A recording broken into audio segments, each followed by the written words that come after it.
The blood on Lila Mercer's hands wasn't hers, not this time. She scrubbed them raw in the train station washroom, watching pink water swirl down the drain, same as it had every night for 3 months. The bruises had faded. The fear hadn't. When the telegram came offering work at a Montana ranch, Baker needed, isolation guaranteed, no questions asked, she didn't hesitate. She bought a one-way ticket with money she'd stolen from a man who'd never let her leave alive. Now, stepping onto the platform in Silver Ridge, she carried one carpet bag, a set of burns hidden beneath her sleeves, and the certain knowledge that if Evan Rourke ever found her, running wouldn't save her twice.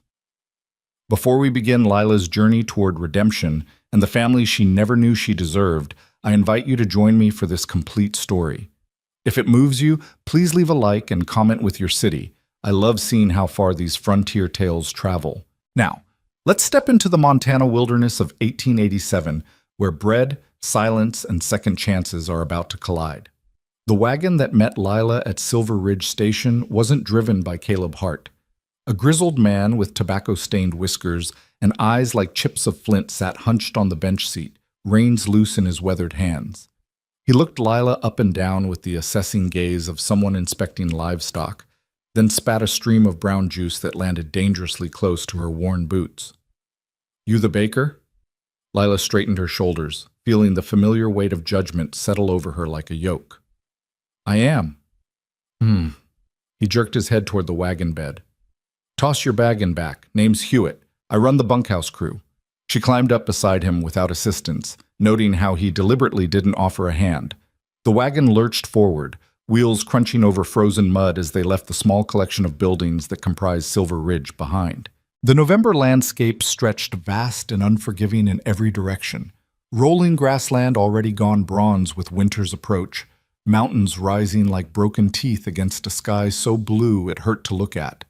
The wind carried the scent of sage and distance, and something else Lila couldn't name. Space, maybe. The kind of emptiness that either freed you or swallowed you whole. "Mr. Hart know you're a woman?" Hewitt asked after 20 minutes of silence, broken only by the creak of wood and harness leather. "The telegram didn't specify gender requirements," Lila said carefully. "Only baking skills."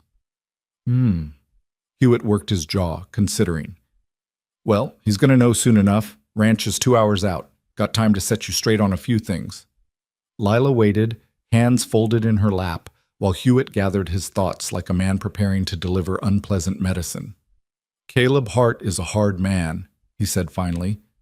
"Not cruel, mind you, but hard. Lost his wife, Isabel, 2 years back. Terrible thing. Left him with a little girl, Maggie, she's 4 now, and a ranch that nearly went under while he was drowning in grief." He shot Lila a sidelong glance. "You got experience with children?" "No." The word came out sharper than she intended. "Good. Don't get any ideas about it neither. Your job is bread, biscuits, whatever else comes out of an oven. You stay in the kitchen, you stay out of the house proper, and you sure as hell stay away from that child. Caleb's been real clear on that point." Something cold settled in Lila's chest. "Why?" "Ain't your concern. You do your work, you'll have a roof over your head and wages every month. You step outside those lines, you'll be on the next train back to wherever you came from." Hewitt's voice gentled slightly. "Look, I don't know what you're running from, and I don't care to know, but this is a good place for folks who want to disappear into honest work. Don't complicate it." Lila turned her face toward the endless prairie, watching hawks circle in the distance. "I'm not here to complicate anything. See that you remember it." The Hart Ranch appeared gradually, materializing from the landscape like something inevitable. First the fence lines, wires strung between weathered posts that marched over hills in geometric defiance of the land's natural curves. Then the outbuildings, a barn that had seen better decades, a bunkhouse with smoke rising from its chimney, corrals where horses stood hip-shot in the thin sunlight, and finally, the house itself. It was larger than Lila expected, 2 stories of timber and stone that looked like it had grown from the earth rather than been built upon it. A wide porch wrapped the front and one side, and for a moment, just a heartbeat, Lila caught a glimpse of a small figure standing at an upstairs window. Then the curtain fell, and the child was gone. "That's the main house," Hewitt said, following her gaze.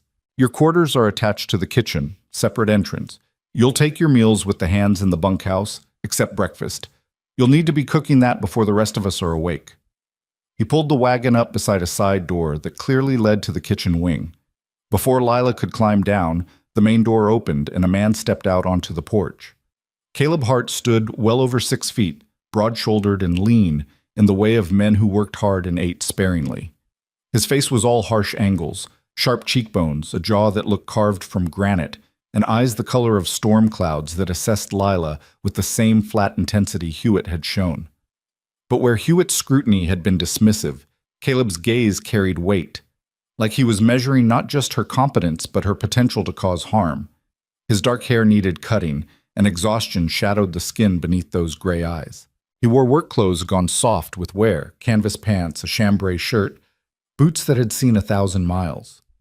No wedding ring, Lila noticed, though a pale band of skin on his left hand suggested he'd worn one until recently. "You're the baker." Not a question.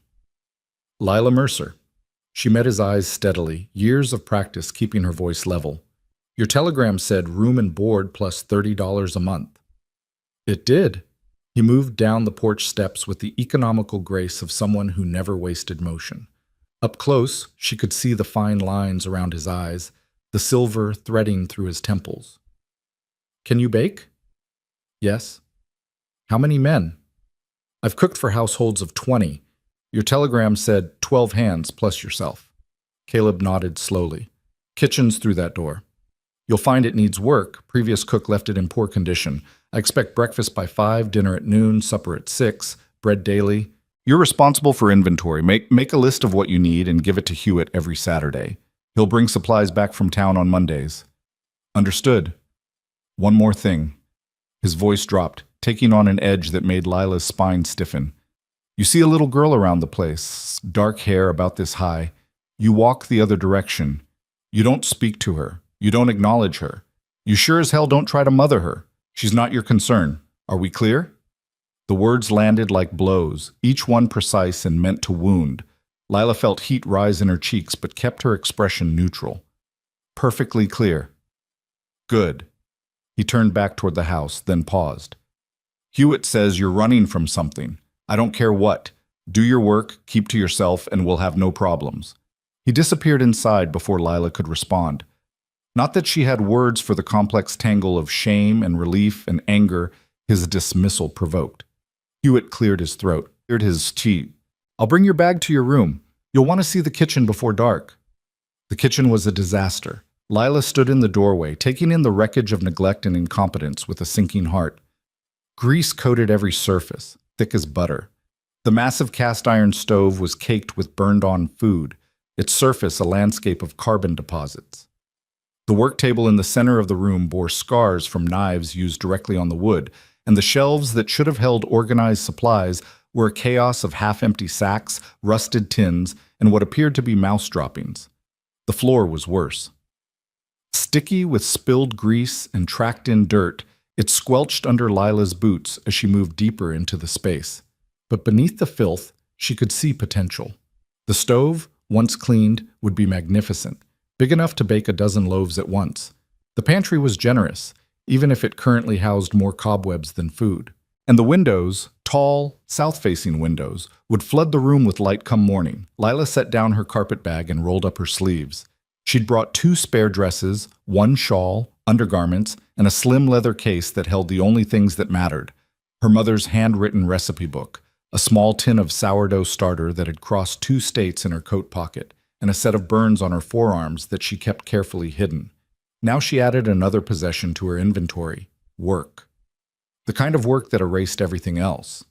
The kind that left no room for memory or fear or the phantom sensation of hands that grabbed too hard. By lamplight, she scrubbed. Hours blurred together in a rhythm of hot water, lye soap, and the rough whisper of bristles against iron. Her hands, already scarred from years of burns and cuts, cracked and bled anew. But she didn't stop. Couldn't stop. Because Evan had always said she was worthless outside of what she could do for him, and the only way to prove him wrong, to prove she deserved the space she occupied, was to make this kitchen clean. She was on her hands and knees, attacking the floor with a scrub brush when she heard it. A small sound, barely there. Lila froze, water dripping from her raw knuckles. Slowly, she turned her head toward the interior door, the one that led to the main house. In the gap between door and frame, at about knee height, a pair of dark eyes watched her. The child didn't move, didn't speak, just stared with an intensity that seemed far too old for someone so small. In the lamplight, Lila could make out a pale face framed by dark hair and small hands gripping the door frame like it was the only thing keeping her anchored to the earth. "Hello," Lila said quietly. The eyes blinked. Once, twice. "I'm Lila. I'm going to be baking here." No response. But the child didn't flee either. Lila sat back on her heels, brush still in hand. Every instinct told her to ignore Caleb's orders, to reach out, to coax this silent little soul into conversation. But she'd learned the hard way that good intentions meant nothing if they resulted in punishment. She couldn't afford to lose this position, couldn't afford to be sent back out into a world where Evan might be waiting. "You should go back to bed," Lila said gently. "It's late." For a long moment, nothing happened. Then, like a ghost dispersing with the dawn, the child was gone. The door remained open just a crack, but the watching eyes had vanished. Lila returned to scrubbing with hands that trembled slightly, though whether from exhaustion or the weight of those silent, searching eyes, she couldn't say. She worked until the sky outside the windows began to pale from black to gray, until her back screamed and her knees felt like they'd been driven through with nails. Only then did she allow herself to stop, to survey what she'd accomplished. The kitchen gleamed. Not perfect, there were stains too deep to eradicate, damage too permanent to undo, but clean. Fundamentally, honestly clean. The kind of clean that said someone cared about the space and the work that would happen within it. Lila found her small room off the kitchen, barely bigger than a closet, but it had a narrow bed, a washstand, and a hook for her dresses. She collapsed onto the mattress without bothering to undress, and sleep took her like a stone dropping into deep water. She woke to the smell of coffee. For a disorienting moment, she thought she was back in Chicago, in the apartment above the bakery where she'd worked before Evan. Then reality crashed back, the ache in her muscles, the unfamiliar sounds of a ranch waking up, the knowledge that she was alone in Montana with nothing but her skills and her secrets. Lila dressed quickly in the pre-dawn darkness, splashed frigid water on her face, and returned to the kitchen. Someone, Hewitt probably, had started the stove and left a pot of coffee warming. She poured herself a cup, black and strong enough to strip paint, and stood at the window watching the sun break over the eastern mountains. Then she began to bake. Her hands moved through the familiar rhythms without conscious thought, measuring flour by weight and feel, working the sourdough starter she'd kept alive through 3 months of running, kneading dough until it went from shaggy and resistant to smooth and alive beneath her palms. The motion was meditation, prayer almost, though Lila had long since stopped believing anyone was listening. But she believed in bread, believed in the alchemy of flour, water, salt, and time, believed that honest work produced honest results, and that a well-made loaf could say things that words couldn't. I am here. I am capable. I am worth the space I occupy. By 5 o'clock, she had biscuits coming out of the oven, golden, flaky, split, and ready for butter. Bacon sizzling on the stovetop, eggs scrambled with cream and black pepper, coffee strong enough to wake the dead. The hands filed in like soldiers to mess, dusty and quiet, smelling of horses and leather. They filled tin plates without ceremony, eating standing up or hunched on benches, too tired or too hungry for conversation. A few nodded to Lila. Most ignored her entirely. Caleb didn't appear. After the men had eaten and dispersed to their morning work, horses to feed, fences to check, cattle to move, Lila began cleaning up. She was elbow-deep in dishwater when she heard small footsteps on the stairs. "Don't turn around," she told herself. "Not your concern."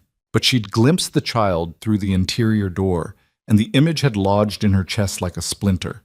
A little girl in a nightgown too big for her frame, descending the stairs with the careful precision of someone who'd learned to move silently, who'd learned that drawing attention was dangerous.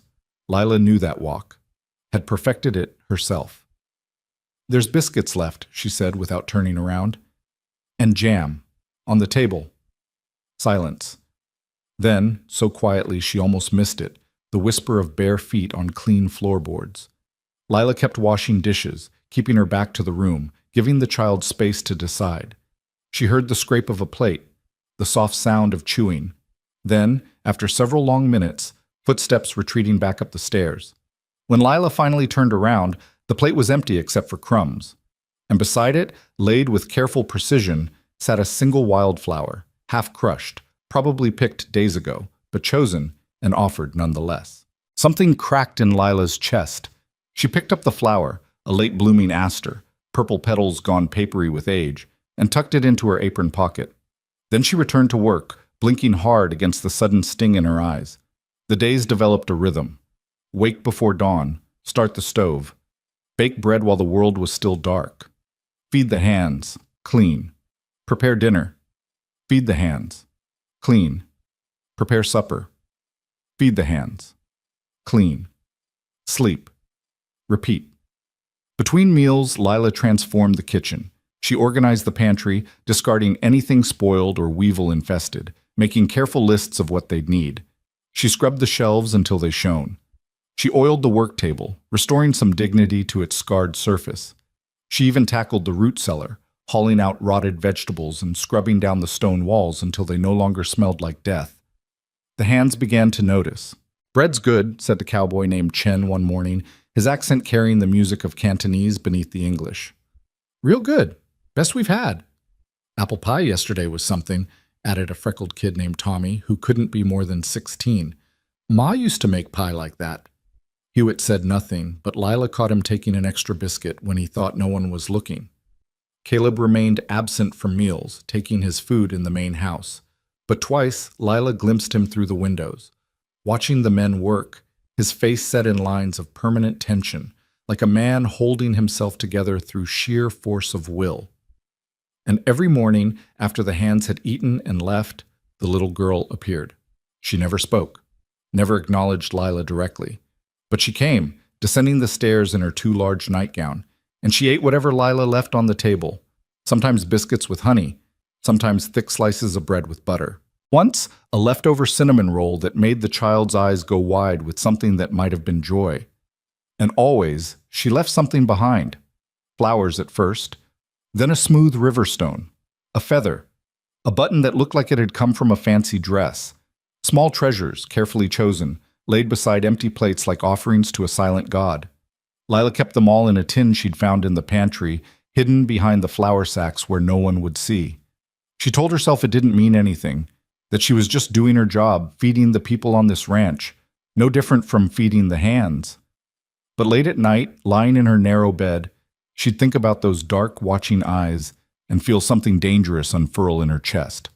Hope, maybe, or the memory of what it felt like to be seen and not punished for it. 2 weeks into her tenure, a storm rolled in from the north. Lila had never experienced weather like this, the way the temperature plummeted in hours, the wind that came screaming down from the mountains like something alive and furious. By noon, snow was falling so thick she couldn't see the barn from the kitchen window. "It's a bad one," Hewitt said, shaking snow from his hat as he stomped into the kitchen for dinner.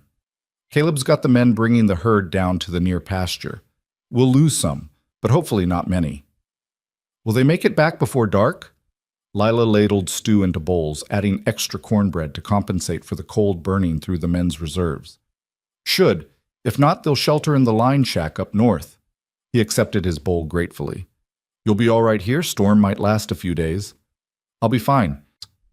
But after the hands had eaten and trudged back into the howling wind, after she'd banked the stove and prepared what she could for the next day, Lila stood at the window and felt the isolation of this place settle over her like a shroud. Miles of empty land in every direction, no neighbors, no town close enough to reach in a storm, just her and the man who barely acknowledged her existence and the child she was forbidden to comfort. Night came early, the sky going black by 4 o'clock. Lila lit lamps against the darkness and tried not to think about how the wind sounded like voices screaming, like all the things she'd run from catching up at last. She was kneading dough for tomorrow's bread, the repetitive motion calming her jangled nerves when she heard it. A child's scream, high and terrified, coming from the main house, Lila froze, flour dusting her hands white. Not your concern. Stay away from the child. Another scream, sustained this time, raw with pure animal fear. Lila's hands moved before her mind caught up. She wiped them on her apron and ran for the interior door, throwing it open and taking the stairs two at a time. The screaming was coming from a room at the end of the hall, door ajar, lamplight spilling out. She found Maggie curled in the corner beside her bed, nightgown soaked with sweat, screaming at something only she could see. Her eyes were open but unfocused, locked on some internal horror. Maggie. Lila dropped to her knees, keeping her voice low and calm despite the adrenaline singing through her veins. Maggie, you're safe. You're home. You're safe. The child didn't respond, just kept screaming, hands clawing at the air like she was fighting off an attacker. Lila had seen this before. Night terrors that trapped you between sleep and waking, where reality dissolved and the monsters became real. She'd suffered them herself after leaving Evan, waking in strange hotel rooms, convinced his hands were around her throat. I'm going to touch you now, she said quietly. Just your hands, okay? Just your hands. She reached out slowly, carefully, and took Maggie's small hands in her own scarred ones. The child's skin was fever hot, her pulse racing like a trapped bird's. Feel my hands? Lila squeezed gently. Feel that? You're here. You're real. You're safe. Gradually, so gradually Lila thought she might be imagining it, the screaming quieted. Maggie's eyes focused, finding Lila's face in the lamplight. Her mouth moved, but no sound came out. It's okay, Lila murmured. You don't have to talk. Just breathe. In and out. Can you do that with me? She exaggerated her breathing, slow and deep, and after a moment Maggie began to mirror her. In, out, in, out. The child's pulse slowed under Lila's fingers. That's good. You're doing so good. Lila had no idea how long they sat there on the floor, breathing together in the lamplight while the storm raged outside. Time lost meaning. There was only the child's hands in hers, and the gradual return of reason to those dark, terrified eyes. Finally, Maggie's breathing evened out completely. She looked at Lila with an expression that mixed exhaustion and wonder, like she couldn't quite believe someone had come when she screamed. Let's get you back in bed, Lila said gently. Maggie allowed herself to be lifted. She weighed almost nothing, and tucked back under quilts that smelled like lavender. Lila smoothed the dark hair back from her damp forehead, and Maggie's eyes tracked her every movement with that same intense focus she'd shown that first night in the kitchen doorway. I'll stay until you fall asleep, Lila promised. If you want. Maggie's hand emerged from beneath the quilts and reached for Lila's. Small fingers wrapped around scarred ones and held tight. So Lila sat on the edge of the bed, holding the hand of a child she'd been ordered not to touch, and watched her slip back into sleep. The wind howled. The house creaked. And somewhere in the darkness, Lila felt the foundations of her careful rules begin to crack. She was trying to extract her hand without waking Maggie when she felt the presence in the doorway. Caleb stood silhouetted against the hall light, his face unreadable in shadow. How long he'd been there, Lila had no idea. Long enough to see everything, probably. She carefully freed her hand and stood, bracing herself for the anger she was certain would come. For being fired. For being sent back out into the storm with nothing but her carpetbag and her foolish heart. But Caleb didn't speak. He just looked at her, and then at his sleeping daughter, and something in his expression crumbled. She has them every night, he said, so quietly Lila almost missed it. The nightmares, since Isabel died, His voice broke. I don't know how to help her. Lila moved toward the door, giving him space to enter his daughter's room. She just needed someone to bring her back, someone to remind her where she was. I try, but when I touch her, she just screams louder. The defeat in his voice was absolute. Like I make it worse. You don't make it worse. Lila stopped in the doorway, close enough now to see his face clearly. The exhaustion carved into every line, the helplessness of a man who'd moved mountains but couldn't chase away his child's demons. She's just trapped in the fear. Sometimes it helps to have someone else pull you out of it. And you know this how? Experience. The word hung between them, heavy with implications neither of them would voice. Caleb nodded slowly. Thank you for... He gestured toward the bed where Maggie slept, peaceful now. I told you to stay away from her. You could have. I know. But you didn't. No. He studied her face for a long moment, and Lila met his gaze steadily, refusing to look away first. Let him see what he needed to see. Let him make his decision. The bread you've been leaving on the porch, Caleb said finally. That's for her, isn't it? Yes. And the flowers that keep appearing in her room, those are from you too. Lila blinked, surprised. No, those are from her. She leaves them in the kitchen after breakfast. I thought she was... She trailed off, realization dawning. She's been taking them back to her room? Something that might have been the ghost of a smile touched Caleb's mouth. Apparently. They stood in the doorway, the storm raging outside, and for the first time since Lila had arrived, Caleb Hart looked at her like she was something other than a problem to be managed. You can go back to the kitchen, he said. I'll sit with her the rest of the night. Lila nodded and turned to leave, but his voice stopped her at the top of the stairs. Lila? She looked back. The bread is good, really good. Best we've had in years. A pause. I should have said that sooner. Thank you. And about staying away from Maggie. He rubbed a hand over his face, suddenly looking every one of his 35 years, and then some. I don't know what the right answer is anymore. Isabel would have known, but You're doing the best you can, Lila said quietly. That's all anyone can do. She descended the stairs before he could respond, returning to her kitchen where dough waited to be shaped and the storm pressed against the windows like the hand of fate itself. But something had shifted. Some line had been crossed that couldn't be uncrossed. Lila shaped loaves by lamplight, her hands moving through the familiar patterns, and tried not to think about the way Maggie's fingers had felt wrapped around hers, the way Caleb had looked at his sleeping daughter with such naked helplessness, the way for just a moment this strange broken house had felt like it might someday be something more than a place to hide. Outside, the storm screamed its fury at the darkness. Inside, bread rose slow and patient, transforming itself in the warmth.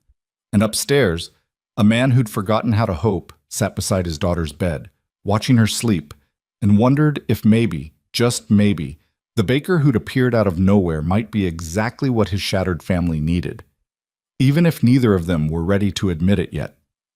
The storm lasted 3 days. During that time, the world shrank to the boundaries of the ranch house, kitchen, stairs, and the small room where a child slept fitfully through nights that seemed to have no end. The hands sheltered in the bunkhouse, emerging only to tend the animals and check fence lines before retreating back to warmth and cards, and the kind of restless energy that came from men forced into idleness. Lila baked. She baked until the kitchen filled with the yeasty warmth of rising dough, until loaves lined every available surface, until the scent of bread became so pervasive it seemed to seep into the walls themselves. She baked because it was the only thing she knew how to do when the world felt like it was coming apart. Because flour and water and salt couldn't hurt you if you handled them right. Because in the alchemy of fermentation and heat, there was a kind of magic that made sense when nothing else did. On the second night, Maggie's screams pulled her from sleep again. This time, Lila didn't hesitate. She took the stairs quickly, finding Caleb already in his daughter's room, trying to wake her from the nightmare's grip. But Maggie was thrashing, fighting against his hands like they were the source of her terror, rather than its remedy. "Let me," Lila said from the doorway. Caleb looked up, his face haggard in the lamplight. For a moment she thought he might refuse, pride or stubbornness, or the simple fact that admitting he needed help went against everything a man like him had been taught. But then he stepped back, surrendering the field. Lila knelt beside the bed and took Maggie's hands in hers, same as before. "You're safe," she murmured. "Feel my hands? You're here. You're home. Breathe with me now, in and out." The child's eyes found hers, recognition flickering through the terror. Her breathing gradually slowed, her small body going limp as the nightmare released its hold. "There you go," Lila whispered. "That's my brave girl." Behind her, she heard Caleb make a sound, something caught between relief and grief. But she didn't turn around, just kept her focus on Maggie, on bringing her back to the present moment, until those dark eyes cleared completely and the child reached up to touch Lila's face with wondering fingers. "Sleep now," Lila said gently. "I'll stay right here." She settled into the chair beside the bed, and Maggie's hand found hers beneath the quilts and held on like an anchor. Across the room, Caleb sank into the other chair, elbows on his knees, face in his hands. They sat in silence while the storm battered the house, and Maggie drifted back to sleep. The lamp burned low, casting shadows that made the room feel smaller, more intimate than it should. "Her mother died in this room," Caleb said finally, his voice barely above a whisper. "Fever took her in 3 days. Maggie was right there, holding her hand, when Isabel took her last breath." Lila's chest constricted. She looked down at the child sleeping peacefully now, and tried to imagine witnessing such a thing at 4 years old. Tried to imagine how the world must have fractured in that moment. "She hasn't spoken since," Caleb continued. "Not a single word in 2 years. Doctors said it was trauma. Said maybe time would heal it, or maybe it wouldn't. They couldn't say for certain." He lifted his head, meeting Lila's eyes across the dimness. "I don't even know if she remembers how to talk anymore, or if she's just chosen not to." "She remembers," Lila said quietly. "She's just waiting. For what? To feel safe enough to use her voice again." Caleb absorbed this, turning it over in his mind. "And you think you can do that? Make her feel safe?" "I think bread helps. Routine helps. Knowing someone will show up when you scream, that helps too." Something shifted in his expression. "You know this from experience." It wasn't a question, so Lila didn't answer it directly. "Everyone's got their scars. Some just show more than others." He studied her face for a long moment, and Lila fought the urge to look away. To hide the truth written in the set of her jaw, the wariness in her eyes, the way she held herself like someone expecting a blow. "The man you're running from," Caleb said slowly. "He hurt you." "Yes." "Badly?" "Badly enough that I'll never go back." Caleb nodded, accepting this. "Does he know where you are?" "No, and I intend to keep it that way." "Good." He stood, moving to the window where snow pressed against the glass like a living thing. "I won't ask you to tell me the details, but I need to know. Are you in danger? Is he the kind of man who'd come looking?" Lila considered lying. Considered telling him that Evan Rourke was a gentleman who'd simply fallen out of love, that she'd left of her own accord with his blessing and best wishes. But something about the way Caleb had admitted his own helplessness, his own failure to protect his daughter from nightmares, made her want to offer truth in return. "He's the kind of man who doesn't let go of things he considers his," she said carefully. "But he thinks I'm dead. As long as he keeps thinking that, I'm safe." Caleb's shoulders tensed. "You faked your death?" "I ran when he was drunk enough not to follow immediately. Made it look like I drowned in the Chicago River. Left my coat on the bridge, my shoes on the bank. By the time he sobered up enough to look for me, the newspapers were already reporting the tragedy." She paused. "I didn't have much choice. He'd made it very clear what would happen if I tried to leave." "Jesus." Caleb turned from the window, his face hard with something that might have been anger, but not at her. "How long were you with him?" 3 years, felt like 30. And before that, I worked in a bakery, had my own life. Then I made the mistake of thinking a man's attention meant he loved me rather than wanted to own me." The words came out sharper than she intended. "I won't make that mistake again."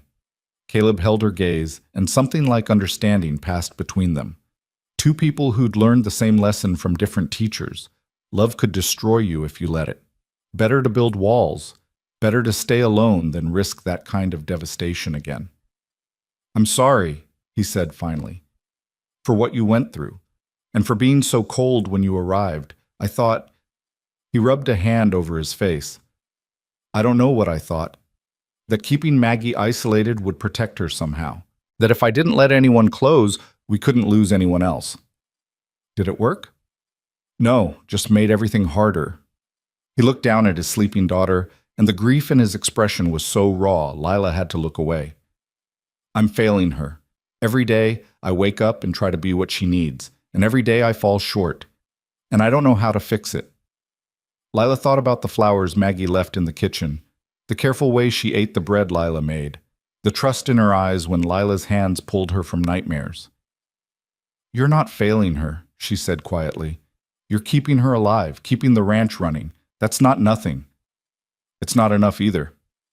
Maybe not, but maybe you don't have to do it alone anymore." The words hung in the air between them, heavy with implications neither of them was ready to examine too closely. Caleb looked at her, and Lila looked back, and for a moment the world narrowed to just this. Two broken people in a dark room, holding vigil over a sleeping child while a storm tried to tear the house apart. "The bread on the porch," Caleb said. "You'll keep leaving it?" "If you want me to." "I do." He moved toward the door, then paused. "And the nightmares. If you hear them, and I'm not already here, I'll come." "Thank you." After he left, Lila sat in the chair listening to Maggie breathe and thought about the strange shape her life was taking. She'd come here to disappear, to exchange herself for a paycheck and a place to hide. But somehow, in the space between bread and nightmares, she was becoming visible again, becoming necessary. And that terrified her almost as much as the thought of Evan finding her. Because necessary meant mattering, and mattering meant having something to lose. By the third morning, the storm had blown itself out, leaving behind a world transformed. Snow lay in drifts higher than a man's head, sculpted by wind into shapes that looked almost deliberate. The sun came out hard and bright, turning everything to diamond brilliance that hurt to look at. The hands emerged from the bunkhouse like animals from hibernation, blinking against the light. They dug paths between buildings, checked the livestock, and began the slow process of assessing damage. 2 calves lost to cold, part of the barn roof torn loose, fence lines down in 3 sections. "Could have been worse," Hewitt said, accepting coffee from Lila's hands with a grateful nod. "Could have been a hell of a lot worse." Caleb said nothing, just stared out at the whitened landscape with the expression of a man calculating costs he couldn't afford. That afternoon, a rider appeared on the southern ridge. Lila was kneading dough when Hewitt came through the kitchen door, his face set in grim lines. "We got company. Pritchard's foreman, looks like." Caleb's jaw tightened. "What's he want?" "Nothing good, I'd wager."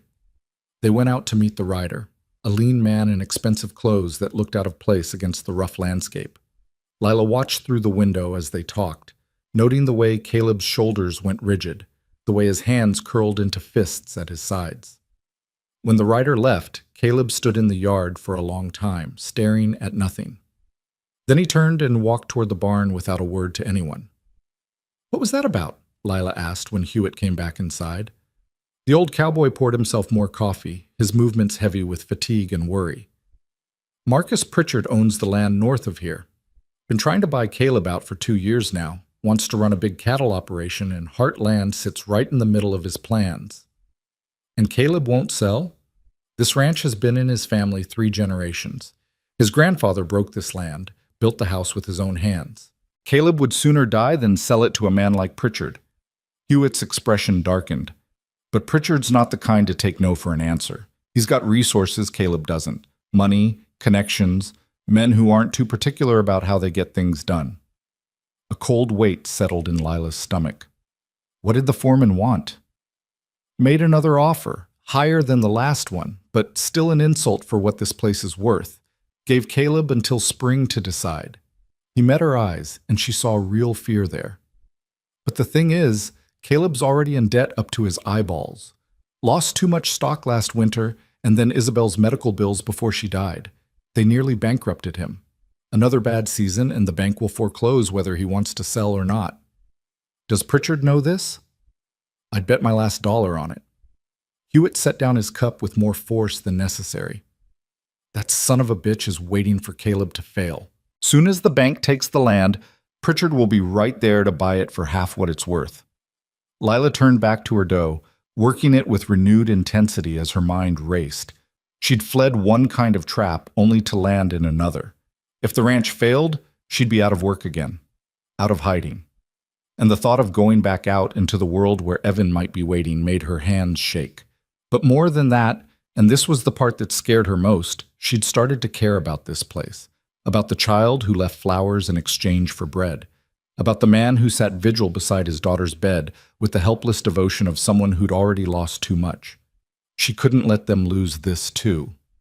That evening, after supper had been served and the hands had dispersed to various corners of the ranch, Lila found Caleb in the barn checking on a mare who'd been favoring her left front leg. "Hewitt told me about Pritchard," she said without preamble. Caleb didn't look up from examining the horse's hoof. "Not your concern." "Maybe not, but I'm here anyway." He set the hoof down carefully and straightened, meeting her eyes across the mare's back. "Why? You planning to solve my financial problems with bread?" The bitterness in his voice was sharp enough to cut, but Lila didn't flinch.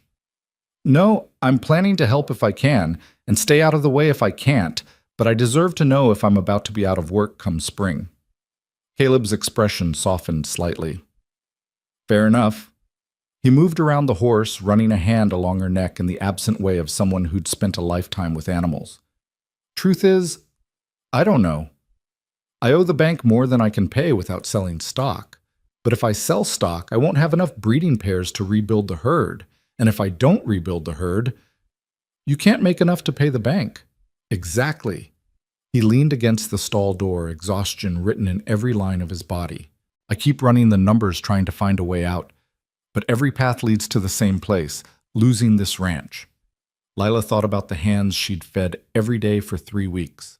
Good men, hard workers, the kind who gave their loyalty to a place rather than a paycheck.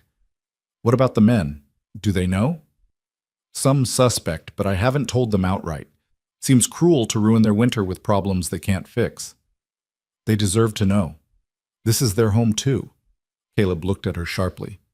"You think I don't know that? You think I don't lie awake every night thinking about the dozen families who'll be out of work when this place goes under?" His voice cracked. "I'm doing the best I can, Lila.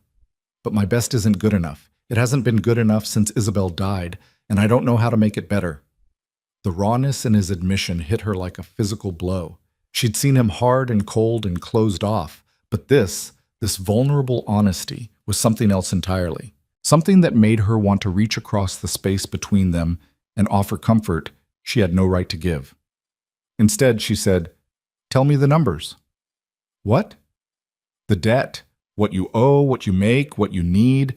Tell me all of it." Caleb stared at her like she'd lost her mind. "Why?"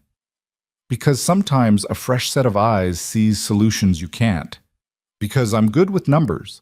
And because if this ranch goes under, I lose my hiding place, so I have a vested interest in keeping it afloat." She crossed her arms, meeting his skepticism with steady determination. "Now, are you going to waste time arguing, or are you going to show me the books?" For a long moment, he didn't move. Then slowly, something that might have been respect flickered across his face. "The books are in the house. Office off the main room. I'll meet you there in 20 minutes, after I clean up the kitchen." She turned to leave, but his voice stopped her. "Lila? Why are you doing this?" She looked back at him, silhouetted against the lamplight, and thought about all the reasons she could give. About self-preservation and gratitude and the simple human need to be useful. But what came out was the truth. Because Maggie deserves to grow up in the house where her mother lived, and because you deserve not to fail at the one thing you're fighting to protect. She paused. And because for the first time in 3 years, I'm starting to remember what it feels like to have something worth protecting too. The office was exactly what she expected. Masculine, sparse, and organized with military precision. Ledgers lined one shelf, each spine labeled with a year. A desk dominated the space, its surface clear except for a lamp, an inkwell, and a single photograph in a simple frame. Lila picked up the photograph while Caleb pulled down the current ledger. It showed a woman, dark-haired, beautiful in the way of people who laughed easily, holding a baby girl against a backdrop of prairie grass and summer sky. Isabel Hart had been lovely. More than that, she'd been vibrant. You could see it in the way she held her child, in the joy radiating from her expression. "She was beautiful," Lila said quietly. "Yes." Caleb set the ledger on the desk with a heavy thud. She was everything good about this place. When she died, it was like the light went out. Lila set the photograph down carefully and turned her attention to the numbers. For the next 2 hours, she and Caleb went through every entry, every debt, every source of income. The picture that emerged was grim but not hopeless. Caleb owed the bank $12,000. A staggering sum, but not impossible if they could increase revenue while cutting costs. The hands, Lila said, running her finger down a column of wages. You're paying them top dollar. They're worth it. I'm not arguing. But what if you offered them a choice? Reduced wages now in exchange for shares in the ranch later? If we turn this around, they'd own a piece of what they helped save. Caleb frowned. That's assuming we turn it around. We will, but we need capital first. What about selling the yearling steers early, before spring market? We'd take a loss on the price. A small loss now versus a total loss later. Use that money to pay down enough debt that the bank stops circling. Then we focus on the breeding program, quality over quantity. Sell fewer head, but at premium prices. That's a 3-year plan at minimum. Good. You've got 3 years before Maggie's old enough to care that the ranch is mortgaged. Make them count. Lila tapped the ledger. What about the hand's food budget? I've been using premium ingredients because you told me to spare no expense. But I could cut costs by 20% easy and still feed them well. No. Caleb's voice was firm. The men work hard. They deserve good food. They deserve to keep their jobs more. They'll understand. He studied her across the desk, and Lila felt the weight of his assessment. You're serious about this? About helping save the ranch? I don't say things I don't mean. Why, though? You could just find another position, easier than fighting a losing battle. Lila thought about Maggie's hand in hers during nightmares, about the way the kitchen felt like hers now, about how bread rising in the pre-dawn darkness had become the rhythm she'd needed to feel human again. Maybe I'm tired of running, she said quietly. Maybe I want to see if staying and fighting is possible after all. Caleb's expression softened. I can't promise you'll still have a job come summer. I know. Or that we'll succeed. I know that too. But you're willing to try anyway? Yes. She met his eyes steadily. Are you? For the first time since she'd arrived, Caleb Hart smiled. It was a small thing, barely a curve at the corner of his mouth, but it transformed his face, made him look younger, less like a man carrying the weight of the world, and more like someone who'd just remembered hope was possible. Yeah, he said, I'm willing to try. They worked late into the night, building a plan that felt fragile as spun sugar, but stronger than despair. Sell the yearlings, renegotiate with the bank, offer the hands partnership instead of wages, cut costs where possible, bet everything on the breeding program and pray the market held. It wasn't perfect. It probably wasn't even enough. But it was something. And something was infinitely better than the nothing Caleb had been working with before. When Lila finally returned to her room, the house was quiet except for the settling sounds of old wood in winter cold. She lay in her narrow bed, too tired to sleep, and thought about the strange turns life took when you stopped trying to control it. She'd come here expecting to disappear. Instead, she was becoming more visible, more necessary than she'd been in years. And the terrifying thing was that she didn't want to disappear anymore. She wanted to stay. Wanted to see Maggie grow brave enough to speak. Wanted to help Caleb save the ranch his grandfather had built. Wanted to wake up every morning and bake bread that mattered to people who mattered to her. The wanting was dangerous. Wanting meant vulnerability, and vulnerability meant Evan could hurt her all over again if he ever found her. But maybe, just maybe, some things were worth the risk. Outside her window, the winter moon turned snow to silver. Somewhere in the house, Maggie slept peacefully through the night for the first time in weeks. And in the office, Caleb sat staring at ledgers with something that looked almost like hope beginning to take root. The storm had passed, but the real test was just beginning. And Lila Mercer, who'd spent 3 years learning to be invisible, was about to discover that being seen, truly seen, by people who needed you might be the most terrifying and wonderful thing in the world. The plan went into motion on a Tuesday morning sharp, with cold and possibility. Caleb gathered the hands in the barn after breakfast, 12 men who'd worked this land through seasons good and bad, who knew every fence line and water source like they knew their own names. Lila stood in the kitchen doorway watching through the gap, close enough to hear, but not so close as to intrude on what was clearly a private matter between a man and his crew. I'm going to be straight with you, Caleb said, his voice carrying across the frozen yard. This ranch is in trouble. Bad trouble. I owe the bank more than I can pay, and if we don't turn things around by spring, we'll lose everything." The silence that followed was heavy as stone. Chen shifted his weight, jaw tight. Tommy looked at his boots. Hewitt spat tobacco juice into the snow and waited. "I can't pay full wages anymore," Caleb continued, "but I'm not asking you to work for nothing either. I'm offering partnership, reduced pay now, but shares in the ranch later. If we save this place, you'll own part of what you helped build. If we fail—" He paused, the words clearly costing him. "If we fail, at least we'll have tried together." "What percentage?" Hewitt asked, ever practical. 5% split between all of you who stay. More if we bring in profit above projections. And if we say no, then you leave with my blessing and a month's wages to see you through to the next job. No hard feelings. This isn't your fight unless you choose to make it yours." The men looked at each other, some silent conversation passing between them that needed no words. Finally, Chen stepped forward. "My father came to this country with nothing," he said quietly. "Worked railroad gangs, took jobs no one else would touch, saved for 20 years to buy land of his own, but he died before he could.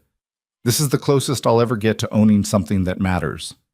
He met Caleb's eyes steadily. "I'm in." "Me too," Tommy said immediately. "My pa lost his ranch to a bank in Texas. I won't watch it happen here without fighting." One by one, the others nodded their agreement. Not all of them. 2 hands took their wages and left that afternoon, heading south for California and easier prospects. But 10 stayed. 10 men who looked at Caleb Hart and saw something worth preserving, who looked at the land and saw home. Lila watched Caleb's shoulders unbend slightly under the weight of their loyalty and felt something shift in her own chest. These men had chosen to stay, had chosen to fight, and she'd already made the same choice without fully realizing it. That evening, Caleb sold the yearling steers to a buyer from Billings at a loss that made Lila's stomach turn. But the money went straight to the bank, buying them breathing room and time. Not much, but enough. The real work began the next day. Lila cut the food budget with surgical precision, stretching every dollar until it screamed. She bought cheaper cuts of meat and made them tender through long braising. She used every scrap, bones for stock, vegetable trimmings for soup, stale bread for pudding. The meals were still good, still nourishing, but they cost half what they had before. "Tastes different," Hewitt said one night, poking at his stew with mild suspicion. "Tastes like survival," Lila replied. "Eat it or go hungry." He ate it. They all did. And if anyone noticed that Lila herself ate less than she served, that her dresses hung looser as winter deepened, no one said anything. Resources were scarce, and she'd learned long ago how to make herself smaller to accommodate scarcity. But Maggie noticed. The child appeared in the kitchen one morning to find her usual generous breakfast replaced with a single biscuit and a scraping of jam. She looked at the meager portion, then up at Lila, and her dark eyes filled with something that looked like betrayal. "I'm sorry," Lila said quietly, crouching down to Maggie's level. "We have to be careful with food right now, just for a little while." Maggie's lower lip trembled. Then, with careful deliberation, she broke the biscuit in half and held one piece out to Lila. The gesture was so unexpected, so purely generous, that Lila felt tears prick her eyes. "No, sweetness. That's yours. You're growing. You need it more than I do." But Maggie was insistent, pressing the biscuit half into Lila's hand with the kind of determination that would have been imperious if it weren't so heartbreaking. "Share," her expression said. "Expression. We share." So Lila took the offered half and ate it slowly while Maggie watched with satisfaction. And something in the silent exchange felt more like communion than any prayer Lila had ever spoken. After that, Maggie began spending more time in the kitchen. She didn't speak, still hadn't uttered a single word, but she communicated through action and presence. She'd appear at Lila's elbow while bread was being kneaded, small hands reaching up to touch the dough. Lila would tear off a piece and let her work it, showing her how to fold and press, how to feel when the texture was right.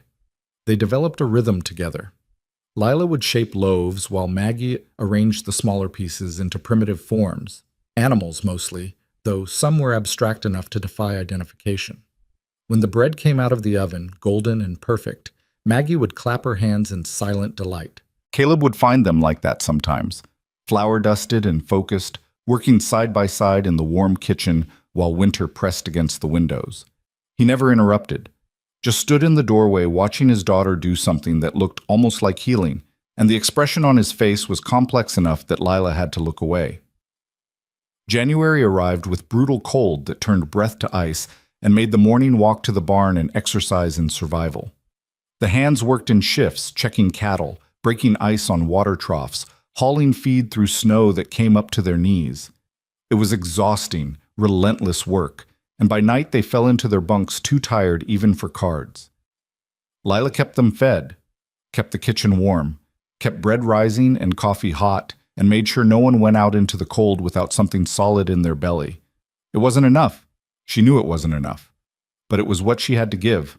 And at night, when the house went quiet and Maggie slept peacefully in her room upstairs, Lila would sit with Caleb at the kitchen table going over numbers, calculating feed costs against projected calf crop, figuring how many breeding pairs they could sustain versus how many they needed to sell, planning for a future that felt perpetually just out of reach.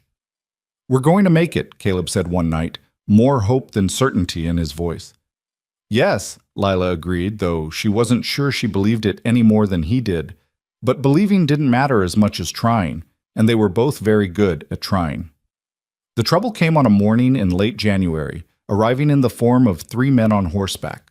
Lila saw them first from the kitchen window, rough-looking characters with the kind of deliberate menace that made her blood go cold. They weren't cowboys, weren't ranchers.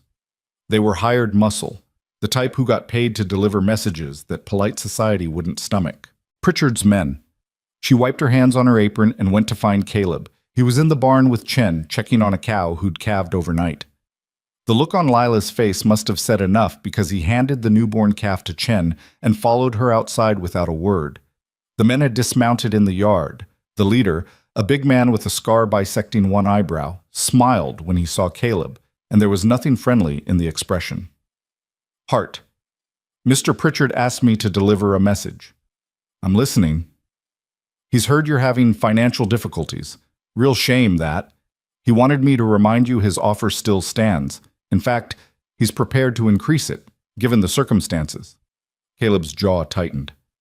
"Tell Pritchard the answer is still no." Now that's not very smart.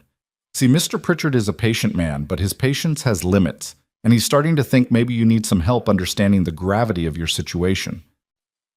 The scarred man gestured to the ranch buildings, the snow-covered land beyond. "Be a real shame if something happened to all this. Accidents happen all the time in winter. Barn fires, fence lines cut, stock going missing." "That sounds like a threat." "Just stating facts. Winter's dangerous. Man could lose everything if he's not careful." Caleb took a step forward, and Lila saw the fury coiling in him like a snake preparing to strike. But before he could do something stupid, Hewitt emerged from the bunkhouse with 6 hands at his back, all of them armed with rifles they carried with the casual competence of men who knew how to use them. The scarred man's smile faltered slightly. "That's a lot of firepower for a friendly conversation." "Conversation's over," Hewitt said flatly. "You've delivered your message. Time to leave." For a moment, the tension stretched tight enough to snap. Then the scarred man shrugged and remounted his horse. "We'll be seeing you, Hart, real soon." They rode off slowly, deliberately, making sure everyone understood they weren't leaving out of fear but choice. When they were finally out of sight, Caleb's shoulders sagged. "This is going to get worse," he said quietly. "I know," Hewitt spat into the snow, "but we've got numbers on our side, and we know this land better than any hired guns Pritchard can throw at us. They won't find it easy." "They don't need easy. They just need to hurt us enough that I can't keep fighting." Lila listened to this exchange with growing dread. She'd run from one kind of violence only to land in the path of another. The pattern felt sickeningly familiar, powerful men using threats and force to take what they wanted, while people like her and Caleb and these loyal hands scrambled to protect the little they had. But there was one crucial difference. This time, she wasn't alone. And this time, she wasn't willing to run. "We need to be smart about this," she said, surprising herself with the steadiness of her voice. "Pritchard wants you to fail. Every threat, every act of sabotage. He's counting on it breaking your spirit or your finances, so we don't give him the satisfaction. Easy to say, Caleb muttered. Not easy at all, but necessary. Lila's mind was already working through possibilities, strategies, ways to turn weakness into strength. What if we use what he thinks is our vulnerability against him? How? We're struggling financially. Everyone knows it. So why not lean into that? Make it public. Let the whole territory know Heart Ranch is fighting for survival. She looked at Caleb intently. People like an underdog. They especially like an underdog fighting against a bully with too much power. Hewitt frowned. You want us to advertise our weakness? I want you to build sympathy. Make it harder for Pritchard to move against you without looking like exactly what he is. A rich man crushing a family ranch for his own greed. Caleb considered this, and Lila could see the wheels turning. The town. If we get Silver Ridge on our side, then Pritchard can't operate in the shadows anymore. Every move he makes will be watched, judged. Lila felt the plan crystallizing, gaining weight and substance. And if we're smart about it, we can turn this into something that brings revenue too. How? Bread. Caleb blinked. You've lost me. I make the best bread in Montana, probably in the whole territory. What if we start selling it? Not just feeding the hands, but selling to the town, to travelers, to anyone who'll buy.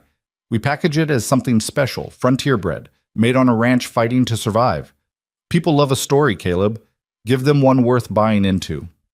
The hands were listening now, interested despite their skepticism. Chen spoke up first. The town's 2 hours away. Bread wouldn't stay fresh for the trip. So we make it worth the trip. I'll bake fresh every morning, multiple varieties, all premium quality. We deliver while it's still warm. Price it right and people will pay. You think folks will pay premium prices for bread in the middle of winter? Hewitt didn't sound convinced. I think they'll pay for quality. For something that makes a hard life feel a little more bearable. And I think they'll pay even more if they know they're helping keep a family ranch alive. Lila turned to Caleb. Let me try. Worst case, we lose a little flour. Best case, we build something that sustains us and makes Pritchard think twice about coming after us publicly. Caleb studied her face for a long moment. Then, slowly, he nodded. All right, we try it your way. I'll need help, someone to make deliveries, handle sales. I'll do it, Tommy volunteered immediately. I'm good with people, and I've got family in town who can spread word. Then we start tomorrow. Lila felt something fierce and determined settling into her bones. Pritchard wants to destroy this ranch? Let's show him what we're made of first. That night, Lila baked like her life depended on it. Because in a way it did. She mixed dough for wheat bread, rye bread, sourdough rounds that would stay fresh for days. She braided challah that gleamed like honey. She shaped rolls and buns and small loaves, perfect for individual sale. The kitchen filled with yeasty warmth and the kind of focused energy that came from purpose. Maggie appeared around midnight, padding down the stairs in her nightgown. She climbed onto the stool beside the work table and watched Lila shape dough with hypnotic precision, small hands eventually reaching out to help. Together, they worked in comfortable silence, woman and child, creating something beautiful from simple ingredients. When the first loaves came out of the oven, Maggie's eyes went wide. Lila tore off a piece of the heel, still steaming, and offered it to her. What do you think? Maggie ate slowly, seriously, like a judge rendering verdict. Then she smiled, an actual genuine smile that transformed her solemn little face into something radiant, and held out her hand for more. Good? Lila asked. Maggie nodded emphatically. Good enough to save the ranch? Another nod, this one accompanied by a look of such fierce certainty that Lila almost believed it. They baked until dawn, until the kitchen was lined with cooling loaves and the air was thick with the scent of achievement. Tommy arrived as the sun broke over the mountains, his wagon loaded with crates and blankets to keep the bread warm. We're really doing this, he said, looking at the array of baked goods with something like awe. We're really doing this. Lila handed him a price list she'd written out in careful script. Start with the general store, then the hotel. Anyone who'll buy, sell to. And Tommy? Yeah? Tell them the truth. About the ranch, about fighting to survive. People need to know what they're buying into. Will do. He loaded the wagon with reverent care, treating each loaf like the precious commodity it was. I'll be back by afternoon with either money or excuses. He returned with money. Not a fortune, but enough to matter, enough to prove the concept worked.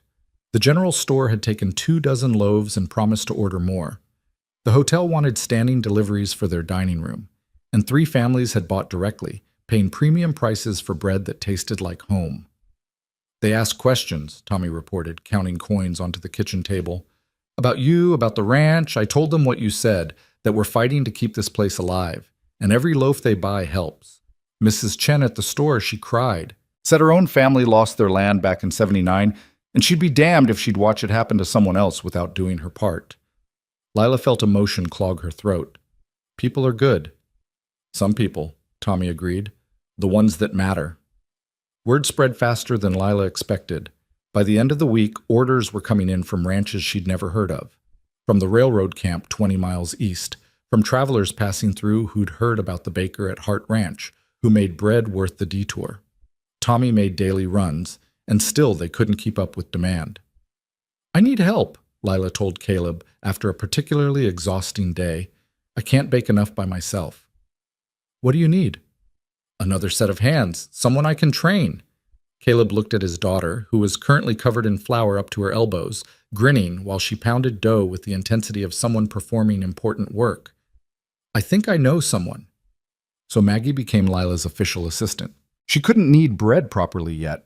Her arms weren't strong enough, but she could measure ingredients, grease pans, watch the oven, and perform a dozen small tasks that freed Lila to focus on the skilled work. More than that, she brought joy to the process. Her silent presence was somehow louder than words, filling the kitchen with the kind of contentment that came from purposeful work. And slowly, imperceptibly, she began to heal. She stopped flinching when Lila touched her, started sleeping through the night without nightmares, would reach for Lila's hand unprompted, holding on while they walked to the barn or stood watching the sunset paint the snow in shades of rose and gold.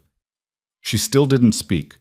That silence remained unbroken, but her eyes had lost their haunted quality. She laughed now, soundless but real, when something delighted her. Caleb watched this transformation with an expression that made Lila's chest ache. Gratitude mixed with grief, hope mixed with fear. He'd spent 2 years trying to reach his daughter, and in 2 months a stranger with scarred hands and her own broken history had accomplished what he couldn't. I'm not trying to replace Isabel, Lila said one evening, catching him watching them through the kitchen window. I know. He turned to face her fully. But you're giving Maggie something I can't, and I'm grateful for it, even if it hurts to admit I need the help. We all need help sometimes. That's not weakness, it's just truth. When did you get so wise? When I survived something that should have killed me and decided wisdom was cheaper than therapy. The joke came out darker than she intended, but Caleb didn't flinch from it. The man you ran from, does he know about Maggie? About any of this? No, and he never will if I can help it. But you're afraid he'll find you anyway. Every day. The admission cost her, but she owed him honesty. Every time someone new comes to the door, every stranger in the yard, I wonder if it's him, if this is the day my past catches up. Caleb's expression hardened. If he shows up here, he'll regret it. He's dangerous, Caleb, really dangerous. You don't understand what he's capable of. Then help me understand. So she told him. Not everything. Some scars were too deep to expose even to someone she was starting to trust. But enough. About Evan Rourke's charm that had hooked her like a fish. About how the charm had curdled into possession, then control, then violence. About the night he'd held her down and burned her arms with a fireplace poker because she'd talked to another man at a party. About how she'd planned her escape for months, stealing money penny by penny, and finally running when he was too drunk to follow immediately. He told me he'd kill me if I left, she said quietly. And I believed him, still believe him. That's why I had to make him think I was already dead. Caleb listened without interruption, his face growing stonier with each revelation. When she finished, he was quiet for a long moment. Then he said, If he comes here, he dies. Simple as that. It's not simple. He has money, connections. He could destroy you. Let him try. The certainty in Caleb's voice was absolute. You're under my protection now. You and Maggie both. And I don't fail twice. The words settled over Lila like a blanket, warm and heavy and almost too much to bear. Protection. When was the last time anyone had offered her that? When was the last time she'd believed it was possible? Thank you, she whispered. Don't thank me. Just keep being what Maggie needs. What this ranch needs. He paused. What I need. Their eyes met across the dimming light, and Lila felt something shift between them. Something that had been building since that first night when she'd pulled Maggie from nightmares, since the hours spent planning in his office, since every small moment of trust exchanged and honored. Danger, her mind warned. This is how it starts. This is how you get hurt again. But her heart, her foolish, hopeful heart, whispered something different.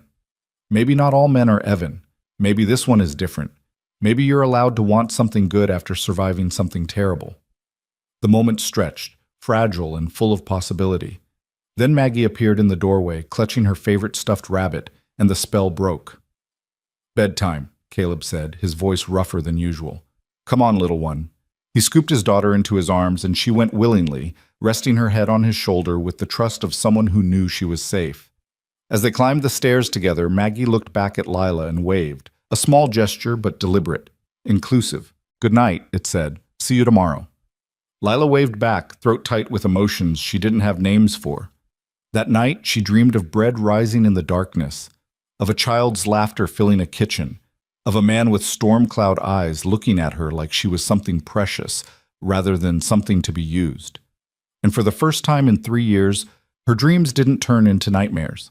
But 200 miles south, in a Chicago office that reeked of cigar smoke and expensive whiskey, Evan Rourke sat reading a newspaper report about a baker on a Montana ranch making bread worth the journey.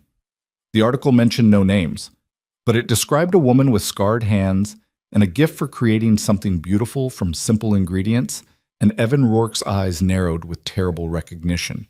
He'd always said Lila couldn't hide forever, and he'd been right. The hunt was on. February brought a thaw that turned the world to mud and made the roads nearly impassable, but it didn't slow the bread orders. If anything, they increased. Tommy made his deliveries on horseback now, the bread wrapped in oilcloth and packed in saddlebags, and he came back each evening with his pockets heavy with coins and stories about how people talked about Hart Ranch like it was something worth saving. Mrs. Patterson at the hotel said she's never seen guests so happy about breakfast, he reported one evening, grinning. And the railroad foreman wants to set up a contract, 3 dozen loaves twice a week for his crew, says it's cheaper than listening to them complain about the camp cook. Lila tallied the numbers with hands that had finally stopped shaking every time she counted money. They were making enough to cover costs and then some. Not enough to save the ranch outright, but enough to prove they were fighting smart instead of just fighting hard. We need to expand, she told Caleb that night. The demand is there, but I can't bake more without help. What are you thinking? Hire someone from town. A woman who needs work and knows her way around a kitchen. Pay her fair wages, train her properly. Lila paused, considering. And maybe we don't just sell bread. Maybe we sell the story too. Caleb raised an eyebrow. How? Tours. Let people come see where the bread is made. Show them the ranch. Tell them about the fight to save it. People are buying into something bigger than bread. They're buying into the idea that hard work and community matter, so we give them the full experience. You want strangers tramping through my kitchen? Our kitchen. And yes, I do. Because every person who comes here and sees what we're building is someone who'll go back and tell others. Free advertising, Caleb, and goodwill we can't buy. He looked at her like she'd suggested flying to the moon, but there was respect in his skepticism. You've got this all figured out, don't you? I've got survival figured out. The rest is just improvisation. She met his eyes steadily. But we're running out of time. Spring is coming, and with it Pritchard's deadline. We need every advantage we can get. Then we do it your way. He smiled, and the expression still caught her off guard every time, the way it softened his harsh features, made him look younger and less burdened. I'm starting to think hiring you was the smartest thing I've done in years. Just starting to think it? I'm a slow learner. The moment hung between them, warm and comfortable, until Maggie appeared with flour on her nose and a wooden spoon clutched like a scepter. She climbed into Caleb's lap without hesitation, and he wrapped his arms around her with the fierce protectiveness of someone who'd learned exactly how fragile happiness could be. Lila watched them together and felt something dangerous bloom in her chest. Want. The specific kind that came from imagining herself as part of this picture permanently, as someone who belonged in this kitchen with this man and this child. The kind of want that Evan had beaten out of her, that she'd thought was dead and buried. But it wasn't dead. It was just dormant. And now it was waking up, stretching toward light like something growing despite the frost. She turned away before Caleb could see her expression, busying herself with cleaning up the day's baking mess. But she felt his eyes on her back, felt the weight of his attention like a physical touch, and wondered if he was feeling the same dangerous hope that terrified and thrilled her in equal measure. The woman from town arrived on a Monday morning, brought by Tommy in the wagon. Her name was Sarah Chen, Tommy's aunt by marriage, and she had the kind of quiet competence that came from raising 5 children on a laundress's wages. She was small, efficient, and utterly unflappable in the face of Lila's exacting standards. "My niece says you make bread like poetry," Sarah said, tying on an apron with practiced efficiency. "I make bread like arithmetic, but I'm willing to learn if you're willing to teach." "Can you follow instructions exactly?" "To the letter." "Can you work 12-hour days without complaining?" "I've been doing that for 20 years. At least here I'll get paid for it." Lila smiled despite herself. "Then let's see what you can do." Sarah proved to be everything Lila needed, fast, precise, and completely unbothered by the chaos of a kitchen producing bread at scale. Within a week, she'd learned Lila's methods and rhythms.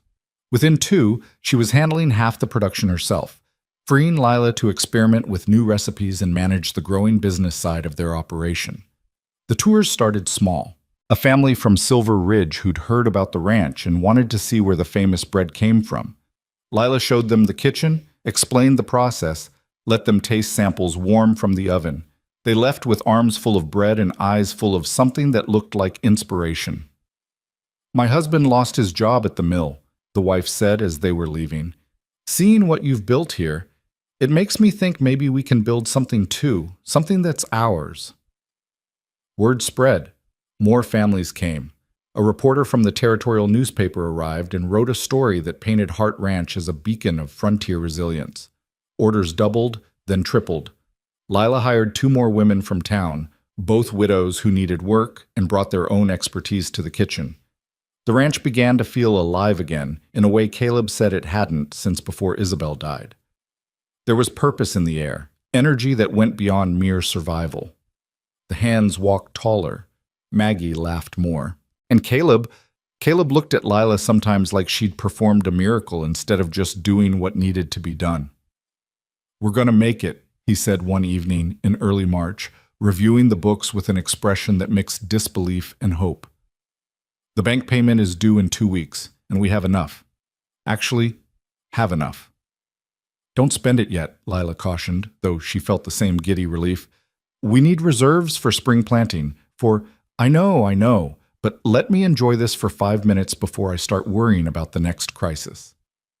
So they sat in the kitchen after everyone else had gone to bed, drinking coffee and letting themselves feel the weight of what they'd accomplished together. Outside, the March wind howled, but inside it was warm and safe and filled with the yeasty scent of tomorrow's bread already rising. "I couldn't have done this without you," Caleb said quietly. "You know that, right?" "You could have. Would have found another way." "No.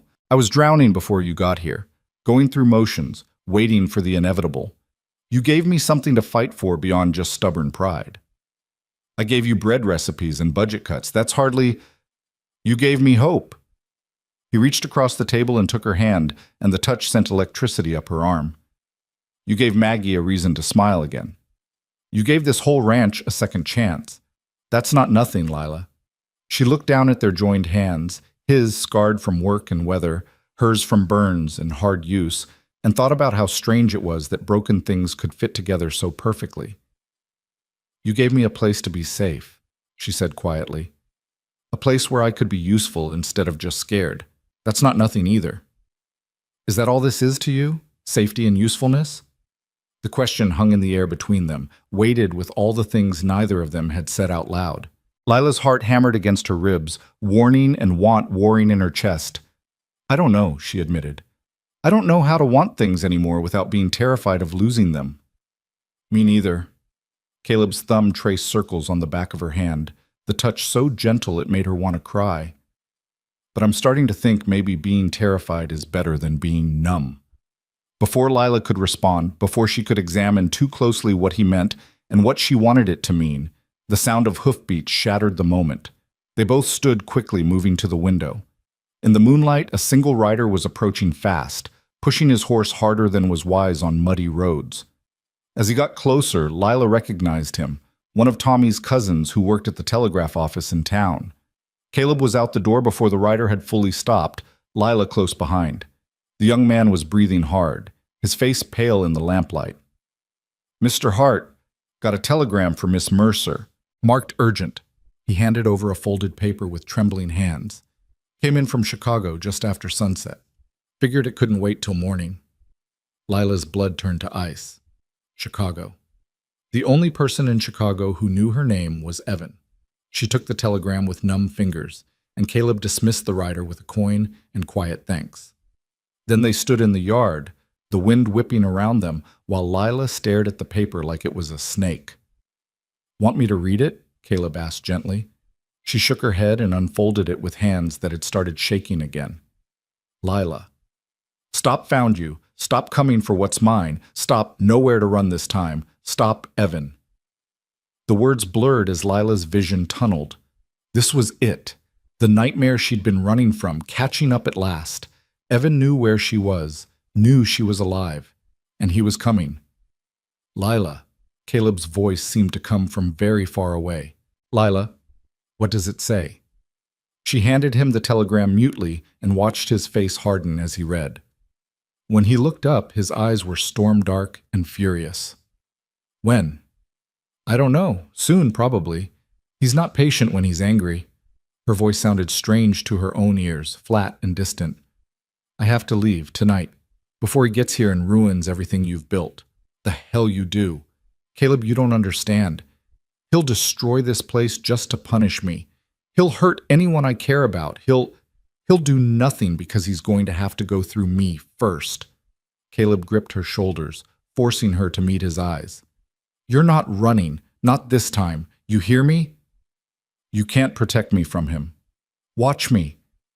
The absolute certainty in his voice should have been reassuring, but Lila had learned the hard way that certainty meant nothing against Evan's particular brand of cruelty. You don't know what he's like, what he'll do. Then tell me. All of it. Every detail you've been holding back. Because I can't fight an enemy I don't understand. So there, in the cold March night, with mud sucking at their boots and fear crawling up her spine, Lila told him everything. About Evan's wealth and connections, about the judges and police who owed him favors, about his absolute conviction that she was property he'd paid for with 3 years of room and board, about the systematic way he'd isolated her from friends and family, the calculated escalation of violence, the night he'd held her face over a candle flame and asked if she thought anyone else would want damaged goods. She showed him the scars on her arms, the ones she'd kept hidden beneath long sleeves even in summer. Showed him the burn on her shoulder that was shaped exactly like Evan's ring. Showed him the evidence of ownership she'd carried in her skin for 3 years. Caleb's face went white with rage. I'm going to kill him. He'll kill you first. Or have someone do it for him. He doesn't fight fair, Caleb. He fights to destroy. So do I when someone threatens what's mine. The possessive pronoun hit Lila like a physical blow. What's mine? She should hate those words, should flinch from the echo of Evan's ownership. But from Caleb's mouth, they meant something different, something about choice and protection instead of control. We need a plan, she said, forcing her mind to work through the panic. We need to be smart about this. We need the law. The law won't help. Evan has lawyers who can make anything disappear, and I'm legally... She swallowed hard. I was never legally married to him, so I have no rights, no claim to protection. I'm just a woman who ran away from a man's house. That's not a crime when he's the victim. Caleb's jaw worked with suppressed fury. Then we make our own law. This is my land. He has no authority here. He doesn't need authority, Just money and mean men willing to do whatever he pays them for. They stared at each other in the lamplight, the weight of their impossibility settling over them like fresh snow. Then Caleb said, "We tell the hands, all of them. Let them decide if they want to fight. They've already fought so much for this place. I can't ask them to fight for me too." "You're not asking. I am." He cupped her face in his scarred hands, and the gentleness of the touch nearly broke her. "You're part of this ranch now, part of this family, and we protect our own." Lila wanted to believe him. Wanted to believe that found family was strong enough to stand against Evan's money and malice, but belief was a luxury she'd learned to live without. Still, she nodded. Because what else could she do? Running had bought her 6 months of peace, but it hadn't solved anything. And maybe, just maybe, standing and fighting with people who actually cared whether she lived or died was better than running alone again.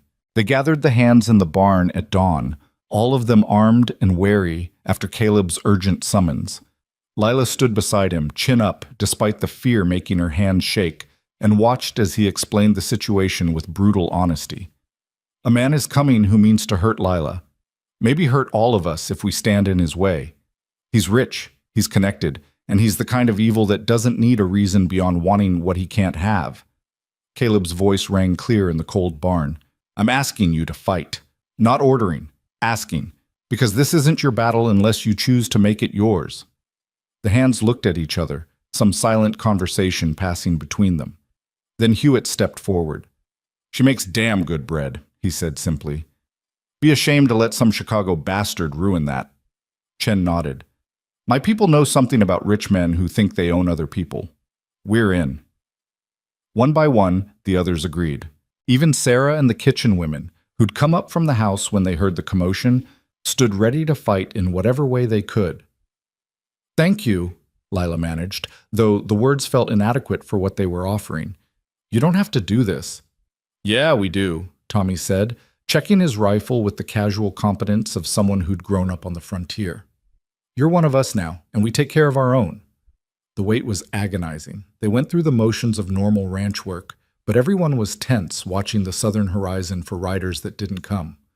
Lila baked because she didn't know what else to do with her hands, with her fear.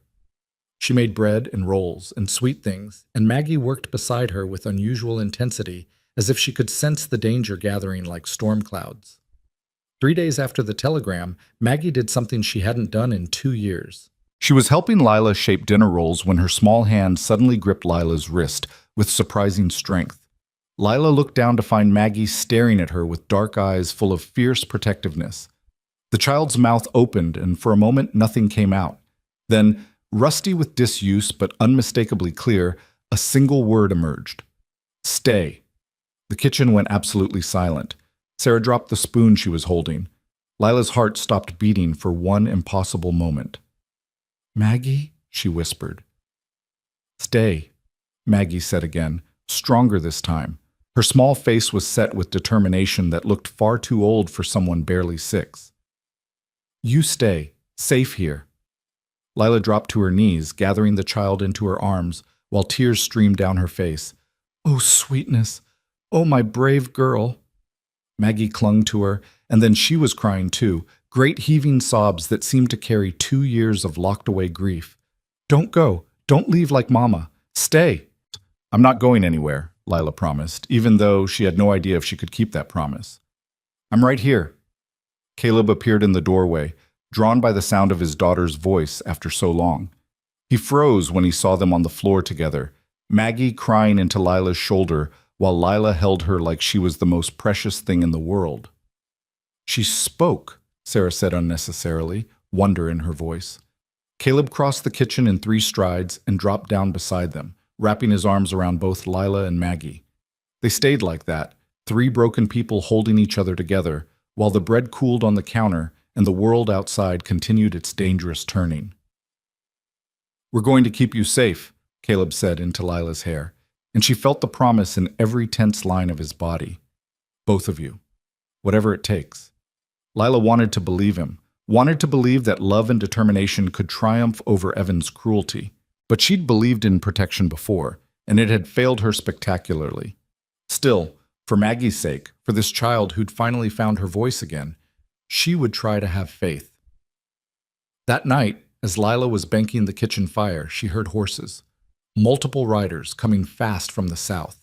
Her blood went cold. This was it. She ran to find Caleb, but he'd already heard. The hands were moving into position, rifles ready, faces grim in the lamplight. Caleb pulled Lila behind him, one hand on his gun. "Get Maggie and the women into the root cellar," he ordered. "Lock the door and don't come out until I say." "No, I'm not hiding while you fight my battles." "Lila—" "No." She grabbed a kitchen knife, the weight of it familiar in her hand. Not a weapon she wanted to use, but one she would if necessary. "He came for me. I face him." Caleb looked like he wanted to argue, but there wasn't time. The riders were in the yard now, 5 of them, and Lila's worst fear crystallized into reality when she recognized the man in front. Evan Rourke sat his horse like a conquering general, his handsome face twisted with the particular rage of someone who'd been defied. He was dressed for the frontier in expensive approximation. New boots, tailored coat, a gun at his hip that probably cost more than most ranchers made in a year. "Lila, darling," he called out, his voice carrying that familiar poisonous sweetness. "There you are. We've been so worried." "Get off my land," Caleb said flatly. Evan's eyes flicked to him with mild interest. "You must be the rancher. Hard, is it?" "I'm Evan Rourke, here to collect something that belongs to me." "Nothing here belongs to you." "I beg to differ. That woman hiding behind you is mine. Cost me a small fortune to keep her fed and clothed for 3 years. I'm simply here to reclaim my property." Lila felt Caleb tense, felt murder coiling in him. She stepped out from behind him before he could do something that would get him killed. "I'm not your property, Evan. I never was." "Oh, sweetheart." Evan smiled, and the expression made her stomach turn. "You'll always be mine. I made you. Everything you are, every skill you have, I gave you that. You can't just steal my investment and expect there to be no consequences." Investment. The word tasted like ash. "You tortured me." "I corrected you. There's a difference." He dismounted with casual grace, and his men followed suit. 4 hired guns against 12 ranch hands, but Evan had always believed charm and money could overcome any odds. "Now, be a good girl and come along. We can discuss your punishment on the way home." "She's not going anywhere with you," Caleb said, and his voice carried a deadly certainty that made even Evan pause. "And you are?" "The man who's going to kill you if you don't leave. Right now." Evan laughed, the sound genuinely amused. "You? A dirt-poor rancher who can't even pay his debts? You think you can threaten me?" He gestured to his men. "I have more guns, more money, more of everything than you'll ever have. So here's what's going to happen. You're going to step aside, I'm going to take what's mine, and if you're smart, you'll accept the generous compensation I'm willing to offer for her room and board these past months." "No," Lila said clearly. "I'm not leaving. I'd rather die than go back to you." Something dangerous flickered in Evan's eyes. "That can be arranged." His hand moved toward his gun, and everything happened at once. Caleb drew faster, but one of Evan's men was faster still. The crack of gunfire split the night, and Lila watched in horror as Caleb staggered, blood blooming across his shoulder. She screamed and lunged forward, but Evan caught her, his grip iron hard on her arm. "See what happens when you make me angry? People get hurt." The ranch hands had their rifles up now, but they were caught in the same terrible calculus: shoot and risk hitting Lila, or hold fire and lose the advantage. Then, from the house, came a sound that froze everyone in place. A child's scream. High, terrified, unmistakably Maggie. Lila's world narrowed to that sound. Maggie was supposed to be in the cellar. Maggie was supposed to be safe. But she'd heard the gunshot and thought her father was dead, and now she was running across the yard in her nightgown, screaming for Lila with newly rediscovered words. "Lila! Lila, don't go! Don't leave!" Evan's grip loosened in surprise, and Lila wrenched free. She caught Maggie as the child crashed into her, wrapping her arms around that small, trembling body. "I've got you," she whispered fiercely. "I've got you." Evan stared at them, something calculating entering his expression. "Well, isn't this interesting? You've gotten attached. Ugh, leave her out of this, Lila said, pushing Maggie behind her. This is between us. Nothing is ever just between us, darling. You should know that by now. He took a step closer, and Lila saw the malice glittering in his eyes. I wonder how much pain I'd have to cause that child before you came willingly. How many screams before you remembered who you belonged to? White-hot rage replaced Lila's fear. You touch her, and I'll kill you myself. There's my girl. I knew the fire was still there. Evan smiled. Come with me now, and I'll leave them all unharmed. Fight, and I'll burn this ranch to the ground with everyone in it. Lila felt Maggie's hands fisting in her skirt, felt the child's terror vibrating through her small frame, felt Caleb's eyes on her even as he bled into the mud, felt the weight of every person on this ranch who'd chosen to stand with her against this moment, and she made her choice. No. The single word hung in the cold air like a declaration of war. Evan's face transformed, the mask of charm cracking to reveal the monster beneath. What did you say? I said no. Lila's voice was steady, despite the fear threatening to choke her. I'm not going with you. I'm not your property. I never was. You ungrateful... Evan lunged forward, hand raised to strike, but he never completed the motion. Caleb, bleeding and furious, hit him like a freight train. They went down in a tangle of limbs and rage, fists connecting with sickening thuds. Evan's men moved to intervene but found themselves facing 12 rifle barrels held by people who'd learned to shoot before they could write. I wouldn't, Hewitt said conversationally, his aim never wavering. Unless you're real eager to die in Montana mud. The hired guns froze, hands hovering over their weapons. They were professionals who understood odds, and these odds had just shifted dramatically against them. In the yard, Caleb and Evan fought with the vicious intensity of men who had nothing left to lose. Evan was faster, trained in some Eastern boxing academy, but Caleb fought like the frontier had taught him, dirty, relentless, and without mercy.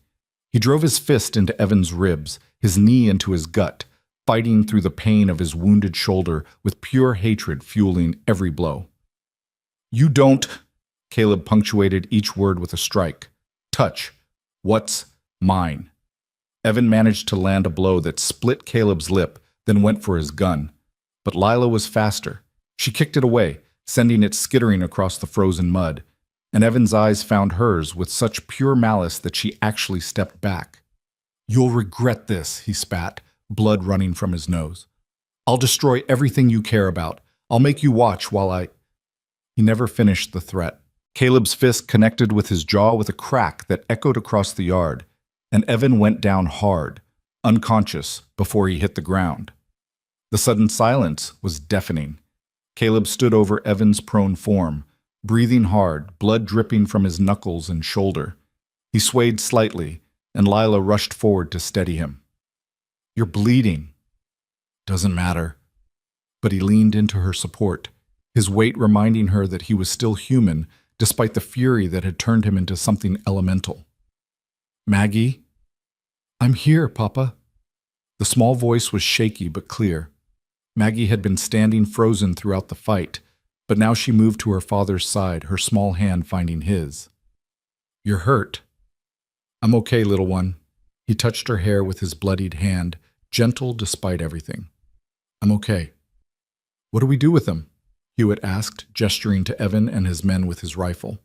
Tie them up. We'll take them to the marshal in Silver Ridge come morning. Caleb's voice was rough with pain and exhaustion. Let the law handle it. The law won't do anything, Lila said quietly, reality crashing back now that the immediate danger had passed. I told you. He has connections, lawyers. He'll be free before the week is out. Not if I have anything to say about it. The voice came from the darkness beyond the lamplight, and everyone turned to see a well-dressed man stepping forward, a notebook in his hand. Gerald Chambers, territorial correspondent for the Chicago Tribune. I've been following Mr. Rourke for 3 months now. Lila stared at him in confusion. What? Evan Rourke is a very wealthy man, Miss Mercer. Also a very dangerous one. The Tribune has been investigating him for assault, fraud, and suspicion of murder in the death of a young woman last year, one who bore a striking resemblance to you. Chambers flipped through his notebook. When the report of your death came through, it had all the hallmarks of his previous work. But bodies have a way of surfacing eventually, and when yours didn't, I suspected you might have been cleverer than he gave you credit for. You've been following me, following the story. You just happen to be the most important part of it. He gestured to Evan's unconscious form. I have 3 years of documented evidence against him. Witnesses willing to testify, financial records that prove fraud, and now, thanks to tonight's little performance, assault with intent to kidnap. That's federal jurisdiction, Miss Mercer. His Chicago lawyers won't be able to touch him. Hope, fragile and terrifying, unfurled in Lila's chest. You can really put him away? With your testimony? Absolutely. He threatened you, threatened a child, and attempted kidnapping across state lines. Add that to everything else, and he'll be lucky to see daylight again before he's an old man. Chambers smiled grimly. The Tribune loves nothing more than exposing rich men who think they're above the law. This story will make front-page news for weeks. Evan groaned, consciousness returning. His eyes opened, focused on Chambers, and something like fear flickered across his face for the first time. You, he rasped. Me, Chambers agreed pleasantly. Hello, Evan. Did you enjoy your journey west? I certainly enjoyed documenting every threat you made, every law you broke getting here. The federal marshal is waiting in Silver Ridge to take custody. I believe they're quite interested in discussing your various business dealings. This is entrapment. This is justice. There's a difference. Chambers turned to Caleb. Mr. Hart, I'll need Miss Mercer to make a formal statement. Would tomorrow morning be acceptable? Caleb nodded, swaying again. Lila tightened her grip on him, feeling the sticky warmth of blood soaking through his shirt. He needs a doctor, she said urgently. Sarah's already gone for Doc Morrison, Hewitt reported. Should be here within the hour. They got Caleb into the house and seated at the kitchen table while Lila worked to strip away his shirt and examine the wound. The bullet had gone through the meat of his shoulder, missing bone and major blood vessels, but leaving a ragged hole that bled freely. You're lucky, she said, though her hands shook as she pressed clean towels against the injury. Don't feel lucky. But he managed to smile for Maggie, who was hovering anxiously nearby. Just feels like I got shot. Don't joke, Maggie said seriously, her newly rediscovered voice still rusty but gaining strength. You could have died. But I didn't, and neither did Lila. That's what matters. Outside, the hands were securing Evan and his men in the barn under heavy guard. Inside, Lila cleaned Caleb's wound with whiskey that made him hiss through his teeth, then bandaged it with strips of clean cotton while Maggie held the lamp steady. You fought for me, Lila said quietly, not quite able to meet his eyes. Of course I did. You could have been killed. So could you. Would have been if you'd gone with him. Caleb caught her hand, stilling her nervous movements. I meant what I said out there. You're mine to protect now. If that bothers you, if it sounds too much like what he said, tell me and I'll find different words. But the sentiment stays the same. You're part of this family, part of my life, and I protect what's mine. Lila's eyes burned with unshed tears. It doesn't sound the same. When you say it, it sounds like choice instead of prison. It is choice. Always choice. You can leave tomorrow if you want, and I'll help you go wherever you need to be safe. But if you stay, his voice roughened. If you stay, I want it to be because you want to be here, want to be with us, not because you're afraid to be anywhere else. I want to stay. The words came out barely above a whisper, but they carried the weight of absolute truth. I want to wake up in this kitchen every morning and make bread with Maggie. I want to watch the ranch thrive because we built something good together. I want... She faltered, then pushed forward. I want you. This life, this family, if you'll have me. Caleb's good hand came up to cup her face, his thumb brushing away a tear that had escaped despite her best efforts. Lila Mercer, I'd be honored to have you, in whatever way you're willing to be had. All the ways, she managed, laughing through tears. I want all of it. He kissed her then, gentle despite the violence that still hummed in his blood, careful of her scars and his wounds and the fragile hope they were building between them. Maggie made a small sound of happiness and wrapped her arms around both of them, creating a circle of 3 that felt unbreakable despite how recently it had been formed. Does this mean Lila's staying forever? Maggie asked when they finally broke apart. If she wants to, Caleb said, looking at Lila with an expression that made her heart stutter. I want to, Lila confirmed, gathering Maggie close. Forever sounds exactly right. Doc Morrison arrived and pronounced Caleb fortunate but foolish, dosed him with laudanum for the pain, and ordered him to rest for a week. Caleb ignored the rest order by morning, insisting on accompanying Lila and Chambers to Silver Ridge to give their statements to the federal marshal. The marshal was a no-nonsense woman named Catherine Ross, who'd seen enough frontier justice to be unimpressed by Chicago money. She took their statements with meticulous care, examined Chambers' evidence, and assured them that Evan Rourke would stand trial for his crimes. Federal court, probably in Helena, she said, making notes in her ledger. You'll need to testify, Miss Mercer. Can you do that? Lila thought about facing Evan in a courtroom, about speaking publicly about the things he'd done to her. The old fear rose up, but it was weaker now, diluted by the knowledge that she wasn't alone anymore. I can do it. Good. Because men like him need to learn they can't terrorize women without consequences.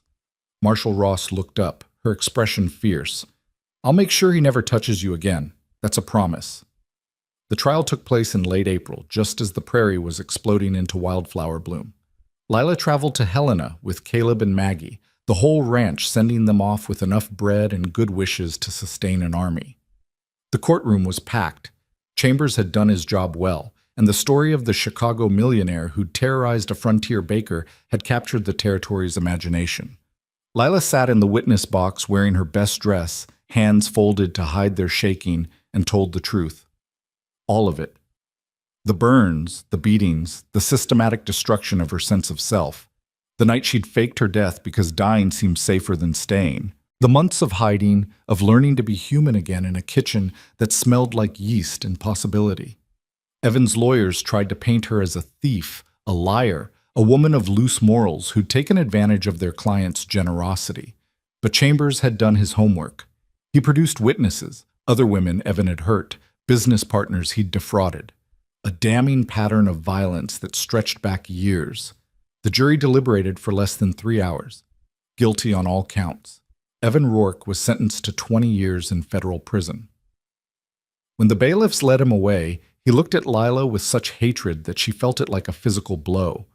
But Caleb was beside her, his hand warm in hers, and Maggie was gripping her other hand with fierce protectiveness, and Evan's hatred couldn't touch her anymore.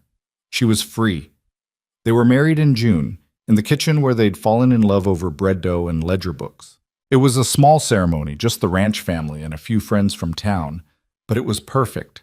Lila wore a simple blue dress that Sarah had helped her sew, and Caleb wore his Sunday best with his arm still in a sling from the shoulder wound. Maggie stood between them during the vows, holding both their hands, and when the traveling preacher pronounced them married, she was the first to cheer. We're a family now, she announced to anyone who would listen. A real forever family. We were already a family, Lila corrected gently. The wedding just makes it official. Does this mean I can call you Mama? Lila's throat closed with emotion.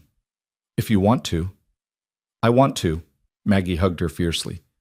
You're the best Mama, better than bread, even better than cinnamon rolls. High praise indeed, Caleb said, grinning. The ranch thrived through that summer and into fall. The bread business continued to grow, and Lila hired 3 more women from town, creating jobs and community in equal measure. The breeding program Caleb had invested in began paying dividends, and by autumn they'd paid off the bank completely and started turning actual profit.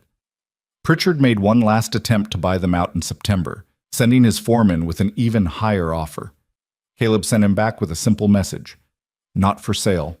Not now, not ever. The foreman reported that Pritchard hadn't taken it well, but without the leverage of Caleb's debt, there was nothing he could do. Hart Ranch was safe, thriving, and completely out of his reach. Winter came again, but this time it found the ranch prepared. Full larders, healthy stock, and a kitchen that had become the heart of not just the ranch, but the whole community. People traveled hours just to buy Lila's bread, and many stayed to hear the story of how love and determination had saved a failing ranch. On a morning in late November, Lila woke to find Maggie standing beside the bed, her face split with an enormous grin. Mama, come quick! Something's happening! Lila followed her down to the kitchen, where Caleb was making coffee with the clumsy, one-handed efficiency of someone whose shoulder was still healing. He looked up when they entered, his expression soft with the kind of happiness that came from waking up beside someone you loved. "Morning, wife."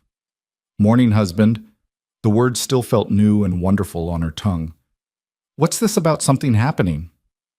"Look outside," Maggie urged, tugging her toward the window. Lila looked. The yard was full of people, at least 50, maybe more, all holding baskets and bundles.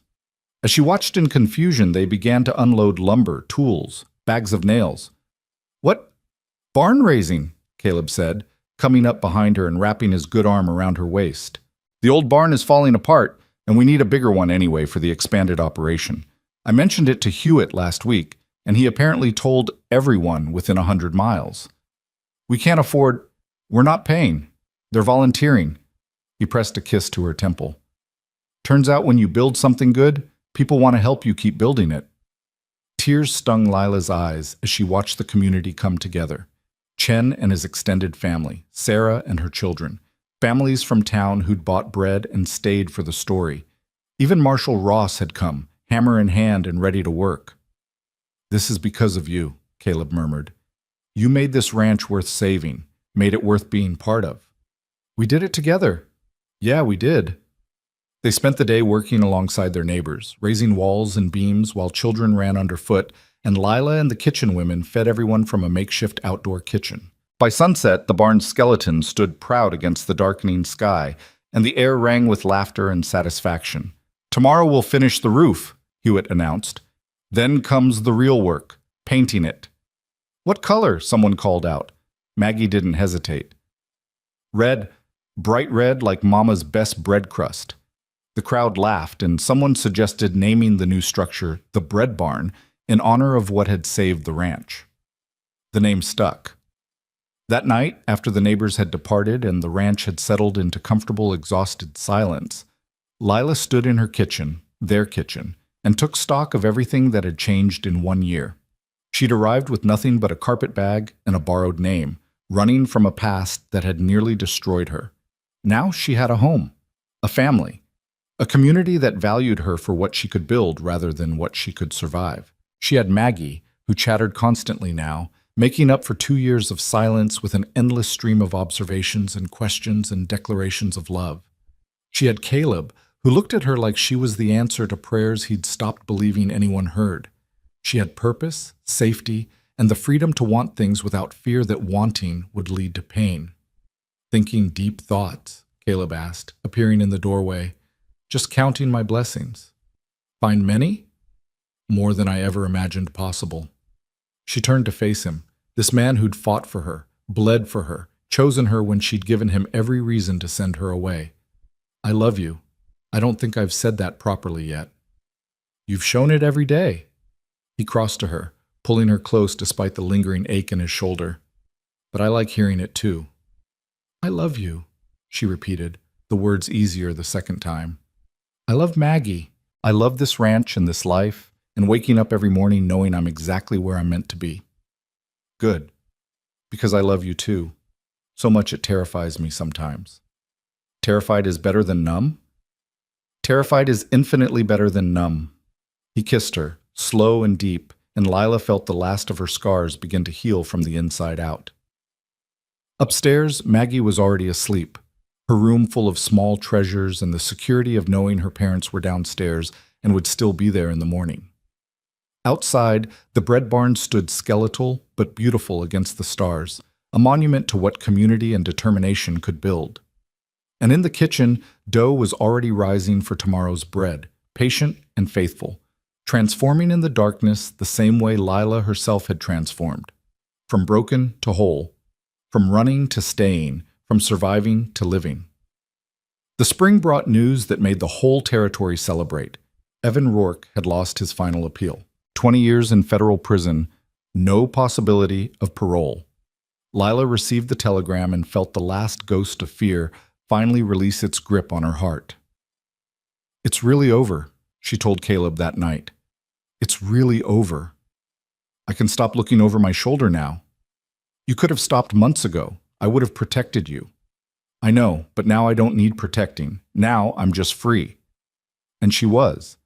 Free to build the life she wanted, to love without fear, to be loved in return without wondering when the punishment would come. By summer, she was pregnant. The news sent Maggie into paroxysms of joy at the prospect of becoming a big sister, and Caleb into a state of nervous excitement that made the hands tease him mercilessly. "Never seen a man so scared of a baby," Hewitt observed. "I'm not scared of the baby. I'm scared of something happening to Lila. She's stronger than you think. I know exactly how strong she is. That's what terrifies me." But Lila sailed through pregnancy with the same competent determination she brought to everything else. She baked until the morning her water broke, much to Sarah's consternation, and delivered a healthy baby boy on a clear October morning. They named him Daniel, after Caleb's grandfather who'd built the ranch from nothing. Maggie, now 7 and full of opinions, declared him perfect despite his tendency to cry at inconvenient moments. She appointed herself his chief guardian, and woe to anyone who tried to hold him without her approval. "He's my brother," she informed the hands sternly. "You have to be gentle." "Yes, ma'am," they chorused, hiding smiles. The years passed in a blur of seasons and bread dough and children growing like wildflowers. Daniel was followed by twin girls, Emma and Grace, who inherited their mother's stubborn determination and their father's storm cloud eyes. The ranch expanded. The bread barn became legendary throughout the territory, and people traveled from 3 states over just to taste what Lila and her growing team of bakers produced. But it was never just about bread. It was about what bread represented: transformation, community, the patient work of creating something nourishing from simple ingredients. It was about taking the raw and broken and making it whole through time and care and faith in the process. Lila trained dozens of women over the years, teaching them not just baking, but business, giving them skills and confidence to build their own futures. Some stayed on at the ranch, others left to open bakeries in distant towns, carrying the lessons forward.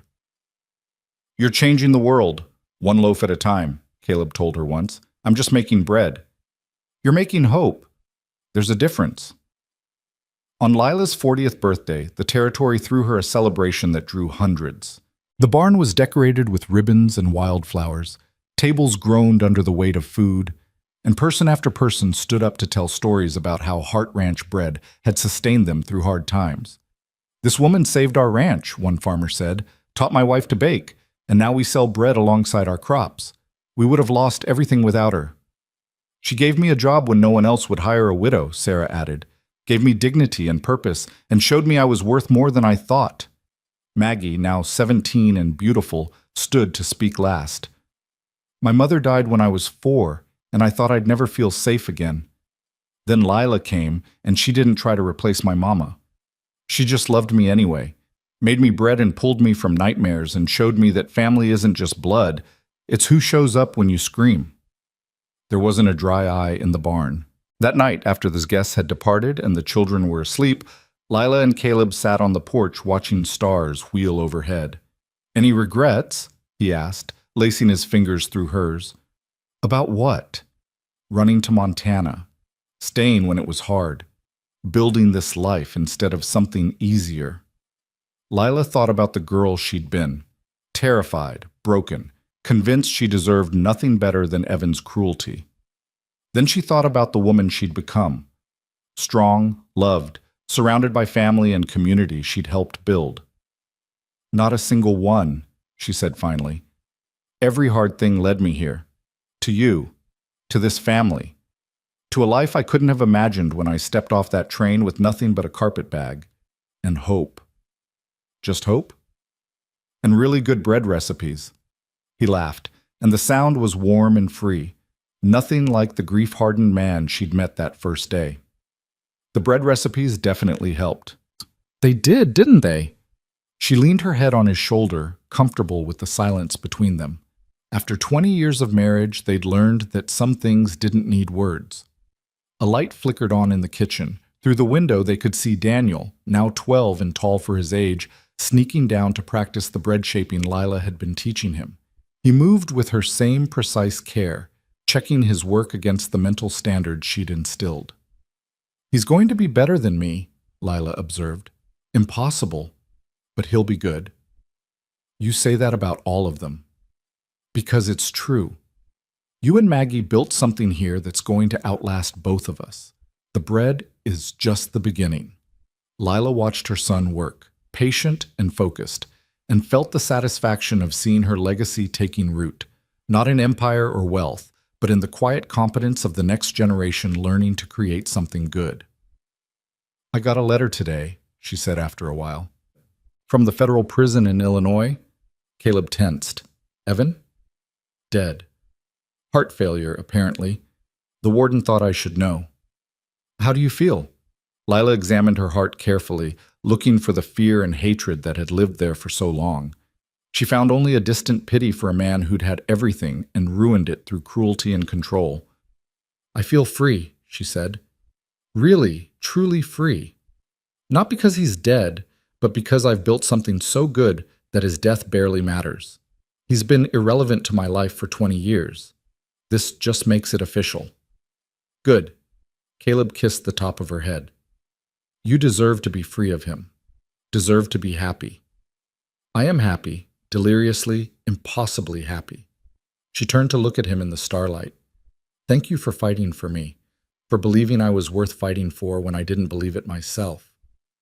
You made it easy. His smile was soft in the darkness. You were always worth fighting for. You just needed someone to show you.